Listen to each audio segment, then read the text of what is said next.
हेल' लोगोफोर, नोंथांमोननो दिनै भिडिअ मोनसे लानानै फैलायबाय। स' नोंथांमोना भिडिअखौ नायलांदो जोबजासिम आरो चेनेलाव गोदानफोर हाबफैदोंब्ला चेनेलखौ साबस्क्राइब खालामना लाबानो जाबाय, लोगोसे बेल आइकनाव थुना होबानो जाबाय। दिनै आं लाबोदों नोंथांमोननो YBYनि भिडिअ लाना फैदों लोगोफोर। स' नोंथांमोना भिडिअखौ नायलांदो जोबजासिम, स्किप खालामालासिनो। जों YBYखौ बोरैजाय साइन आप खालामो फार्स्ट टाइम, आरो नोंथांमोना जायफ्रा माने दासिमबो जइन खालामाखै, नोंथांमोनखौ आं बुङो नोंथांमोना गिनो नाङा, दासिमबो नोंथांमोना बेखौ जइन खालामनो हायो। बे दानो जेबो जानाय नङा, आरो गोसोबायदि नोंथांमोना दाबो माने साइन आप खालामनानै जइन खालामनानै रिसार्च सोनो हायो। स' आं डाइरेक्ट बुंखायो नोंथांमोन, दा गिनो नाङा आरोना। दा मानसिफ्रा सोरबा सोरबा गिदों आरो, खिन्थु गिनो नाङा। दा बे माने सोलिबावगोन, एसे गोबावैनो सोलिबावगोन लोगोफोर। नोंथांमोन बेखौ जेबो टेनसन लानाङा, नोंथांमोना आरामसे माने प्रफिट खालामनो हागोन। दा साइन आपखौ जों बोरै बानायो आं बेखौ खोन्थानोसै लोगोफोर। साइन आपखौ खालामनो थाखाय जों फार्स्टआव मा खालामनांगोन, आं बिनि लिंकखौ डिसक्रिपसनाव होनानै दोनदों, नोंथांमोना बेवहाय थांनानै डाउनलड खालामबानो जाबाय। दा बोरै डाउनलड खालामो आं बेखौ नोंथांमोननो देखायनोसै। स' आं दा बेगाव थांफिनसै। दा आं बेवहाय मोनसे लिंक होनानै दोनदों माबायाव डिसक्रिपसनाव, बेवहाय थांनानै नोंथांमोना क्लिक खालामबानो नैबेबायदि बुस्थुआ ओंखारगोन आरो लोगोफोर। नैबेबायदि बेसन V3.0, ओमफ्राय साइजआ जादों 2.1 MB, ओमफ्राय नैबे जादों इनभाइटेसन माने कड आरो ना।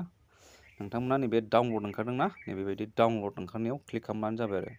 अब्लानो नोंथांमोना बेखौ डाउनलड खालामनो हागोन, मिथिबाय ना?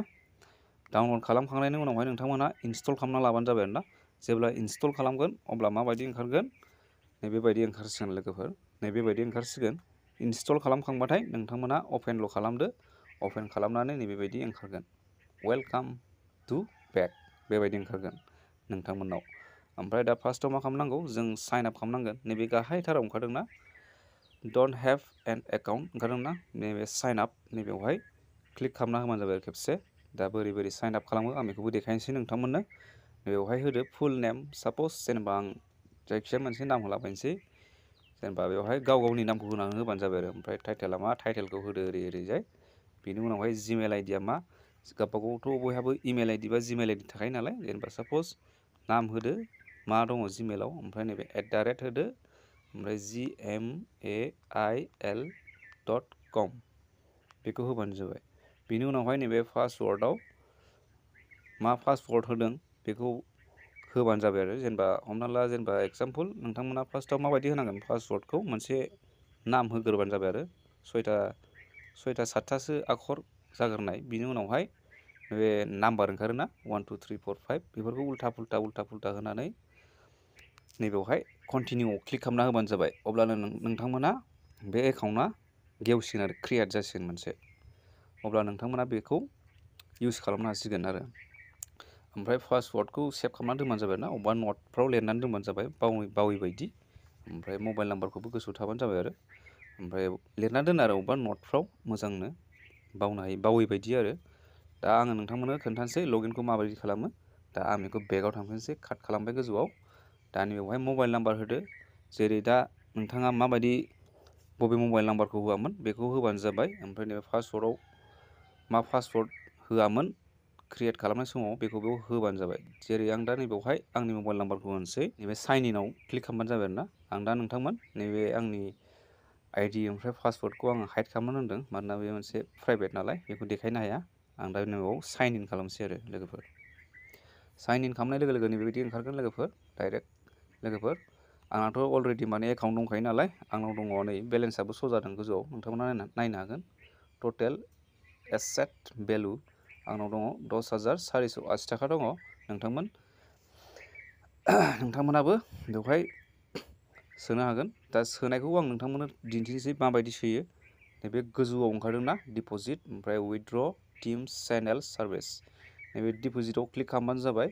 एमाउन्टखौ बेवहाय बेसेबांनिखौ सोयो सेलेक्ट खालामबानो जाबाय। आं बुङो दा बेवहाय नोंथांमोना 10,000निफ्राय सो आरो, होमबाना नोंथांमोना एसे मोजांसिन प्रफिट जागोन। 6,000बा एसे टाइम लायो, ओंखायनो डाइरेक्ट 10,000खौ सोयोबा 10,000निफ्राय नोंथांमोना जेसेबांखि सोआ मानो सोनो हागोन। बे गावबा गावनि केपासिटिनि सायावसो आरोना। दा जेनेबा हमना ला 10,000 क्लिक खालामबाय नालाय, नैबे गोजौआव 10,000 एमाउन्टआ श' जाबाय। ओमफ्राय नैबे कन्टिनिउआव क्लिक खालामना होबानो जाबाय आरोना। जायफ्रा माने सोनो गोसो जादों नोंथांमोना सोनो हागोन। आं नोंथांमोनखौ जबरदस्ति खालामाखै, जायफ्रा माने गोसो दङ आरो दासिमबो नोंथांमोना जइन खालामनो हागोन, बेवहाय जेबो गिनो नाङा आरोना। दा बे एसे गोबावैनो थांबावगोन, दासिमबो बिराद मानसिफ्रानो जइन जागासिनो दङ आरोना। बेहाय जेबो गिनो नांगौ दरखार गैया। दा बे समावनो सम नोंथांमोनाबो एसे खामायगनो हागोन आरो। दा बे सोलिबावगोन, जेबो जाथ'वाखै लोगोफोर, सिन्था खालामनो नाङा, गिनो नाङा माने, आरामसे बिन्दासनो। दा नैबेवहाय मा खालामनांगोन, एमाउन्टखौ सेलेक्ट खालामखांनायनि उनाव नैबे कन्टिनिउआव क्लिक खालामना होबानो जाबाय आरोना खेबसे। बिनि उनावहाय डाइरेक्ट बिगोन UPI ID बा पेटिएम, गुगोल पे, फनपे, दानि जुगावथ' बयनाबो थाखाजोबो गुगोल पे, फनपे। ओमफ्राय बेवहाय सेलेक्ट खालामबानो जाबाय, जेनेबा हमना ला नोंनाव पेटिएम दंबा पेटिएमखौ सेलेक्ट खालामदो, बेनिफ्राय डाइरेक्ट साबमिट थुदो आरोना।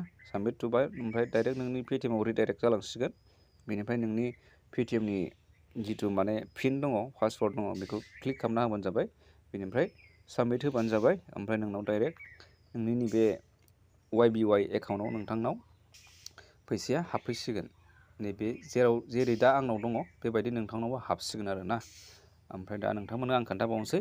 ओमफ्राय दा जोङो ट्रेडिंखौ माबोरै खालामनांगोन, जेब्ला टाइम जागोन 8:30 जागोन ना मोनाबिलिनि, चेनेलाव नैबेयाव मोनसे नटिस फैखागोन, बा मबाइलाव वाट्सएप ग्रुप जइन खालामना लाबानो जाबाय। ओमफ्राय नैबे चेनेलाव क्लिक खालामबानो जाबाय आरोना। दा नैबे चेनेलाव ओंखारदों, मैया नैबे जुलाइ 1 तारिखनिमोन। नैबे मैयानियाव फैदोंमोन प्रडाक्टआ, ट्रेडिं सिगनेला मामोन, प्रडाक्टआ जादों IMX मोन मैयानिया 1 तारिखनिया। ओमफ्राय डाइरेक्सना फुटमोन आरो माने। नैबे फुटआ मालाबा समाव कलबो फैगोन, मालाबा फुटबो फैगोन। ओमफ्राय दाख्लैनिखौ नायनो हागोन, नैबे गाहायाव र' मा खोन्थादोंमोन, नै 4 जुलाइनिखौ नायनो हागोन नै नोंथांमोना, जुलाइ 4निखौ। बेयाव मा ओंखारदों, मेटिस ना मा होनदों बेयाव, नैबेयाव कल ओंखारदोंमोन ना, बिदि आरो। बे नैबे कलबो ओंखारो मालाबा समाव, मालाबा फुट ओंखारो। माने बे मोननैखौ थाल लानांगोन लोगोफोर, बे मोननैखौ थाल लानांगोन, प्रडाक्टखौ मोनसे, डाइरेक्सनखौ मोनसे, बे मोननैखौ थाल लानांगोन। ओमफ्राय टाइमा नैबेयाव खोन्थादों, बिनिया 90 मिनिट्स टाइम होदोंमोन आरो, जेनेबा 8:30निफ्राय 10थासिम होदों। मैयाजों दिनैजों माने नैबेवहाय टाइमा 90 डेज जादों। सिगाङाव बेसेबांमोन, सिगांनिया एसे खममोन, 1 घन्टाल'मोन, 60 मिनिटल'मोन। नैबेखौ नायबानो जाबाय नोंथांमोना, नैबे गाहायथारनिया 60 मिनिट होदोंमोन सिगाङाव, दा ओमफ्राय 90 मिनिट होबाय आरोना, 1.5 घन्टा होनाय जाबाय। दा नैबेयाव मा खोन्थादों, प्रडाक्टआव बे मोननैखौ थाल लानानै नोंथांमोना नैबेवहाय मार्केटआव फैनांसिगोन आरो लोगोफोर। बे मार्केटआव नैबे गाहायावदि ओंखारदों मार्केट, हम मार्केट, मेसेज, फाइन्ड मी, नैबे मार्केटआव क्लिक खालामबानो जाबाय आरो। आं खोन्थागोन नोंथांमोननो बोरै बानायो। जेनेबा मैयानिया IMX फैदोंमोन नालाय, जेनेबा नैबे IMXआव क्लिक खालामबानो जाबाय खेबसे। मैयानि थांखांनायसो दै लोगोफोर, आं दा बेयाव कल खालामा, फुटबो खालामा, मानो दा बेयाव खालामबा आंहा लस जागोन। मानोना जेब्ला बैसोर चेनेलाव जेब्ला माबा फैयो, एलार्ट फैयो, मेसेज फैयो, अब्लाल' खालामनांगौ। दा नैबेवहाय फुट खालामनो खोन्थादोंमोन नालाय मैयानियाव, दा IMXनिया नैबे फुटआव क्लिक खालामबानो, बिनिफ्राय मा ओंखारबावगोन नेक्स्टआव, कनफार्म होननाय मोनसे सजाबावगोन आरोना। कनफार्माव क्लिक खालामबानो जाबाय। बेनि उनावहाय सेकेन्ड ओंखारसिगोन 1 मिनिट। बे 1 मिनिट माने, बे 1 मिनिटनि उनावहाय माने नोंथांनि बेलेन्सआ नैबेवहाय प्लास जादेरसिगोन, नैबेवहाय टटेल एमाउन्टआव, नैबेयाव जेरै आंना दा 10,480 दङ, बेबायदि आरो। ओमफ्राय दा नोंथांमोननो आरो मोनसे देखायबावनोसै आङो दा। हमनानै ला, जेनेबा सापसथ' नङा, जेनेबा नैबे मेनसो, रियेलसो नालाय, रियेल खोथाखौसो खोन्थादों नोंथांमोननो। ओमफ्राय गेलारियाव थांसै, नोंथांमोन नायबानो जाबाय भिडिअखौ। आं बेगाव थांफिननि र' लोगोफोर, बेगाव नैबे चार्टखौ नायनो हागोन नोंथांमोना। बे चार्टआव आं नोंथांमोननो एसे बुजायनानै देखायनोसै, माबायदि बे ट्रेडिंआ माबायदि प्रफिट जागोन नोंथांमोनहा। नैबेवहाय खोन्थादों ट्रेनजेक्सन आरोना, ट्रेनजेक्सन। नैबे ट्रेडिंखौ नायदो आरो, फार्स्टनिफ्राय ट्रेडिं डे, ओमफ्राय ट्रेनजेक्सन एमाउन्ट, ओमफ्राय ट्रेडिं प्रफिट, टटेल एकाउन्ट, टटेल एमाउन्ट माबा एकाउन्ट आरोना। ओमफ्राय दा नैबेयाव खोन्थादों, फार्स्ट डेयावनो जुदि नोंथाङा फार्स्टआवनो 20,000 सोयोबा नोंथांनाव फार्स्ट डेयाव 960 थाखा मोनगोन लोगोफोर। ओमफ्राय नोंनाव टटेल बेलेन्सआ जागोन 20,996। ओमफ्राय सेकेन्ड डेयाव सोयोबा बेसेबां जागोन, सेकेन्ड डेयाव ओमफ्राय ट्रेडिं प्रफिटआ बेसेबां बारायगोन नोंना, 1,006 थाखा बारायगोन नोंना। ओमफ्राय टटेला जागोन नोंनाव 21,966। ओमफ्राय दा बेबायदिनो बारायलांबाय थागोन आरोना लोगोफोर, बेबायदिनो बारायबाय थागोन आरो बे बुस्थुआ, बारायनाया बारायलांबाय थागोन आरो, डे बाय डे बारायलांबाय थागोन। दा बेयाव खोन्थादों आरो। ओमफ्राय नोंनि मुला खैदिनजों सिखारफिनगोन, बेयाव डेखौ नायगोन डाइरेक्ट, डेखौ आङो हमना ला 15 डेजआव नाय, डेज 15खौ नाय, बिनि ओरै सिरियाल मथे नायलांबानो जाबाय।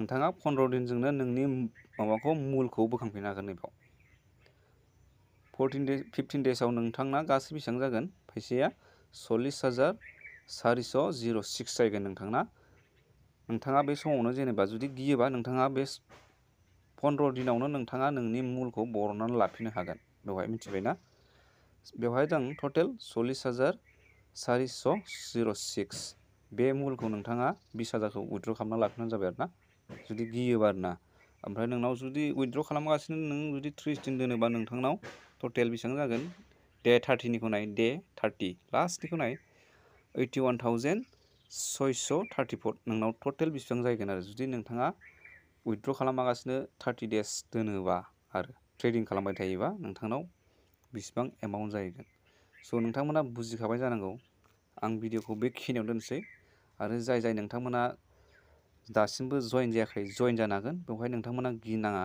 दा आरामसे सोलिबावगोन बे एसे गोबावनो थांबावगोन बेखौ गिनाङा आरोना नोंथांमोना आरामसे बेहाय खामायबावनो हागोन लोगोफोर स' दिनैनि भिडिअआ बेनोमोन आरो नोंथांमोना डाउनलड खालामनानै लानो हागोन आं डिसक्रिपसनाव लिंकखौ होनानै दोनदों बेवहाय थांनानै डाउनलड खालामनानै लाबानो जाबाय स' आरो आं नोंथांमोननो बेनि सायाव भिडिअ लाना फैबावगोन आं दिनैनि भिडिअखौ बेखिनियावनो दोनबाय नोंथांमोना भिडिअखौ नायनानै मोजां मोनदोंब्ला लाइक कमेन्ट शेयार खालामना होबानो जाबाय दिनैनि भिडिअखौ बेखिनियावनो दोनसै गोजोन्थों बाय बाय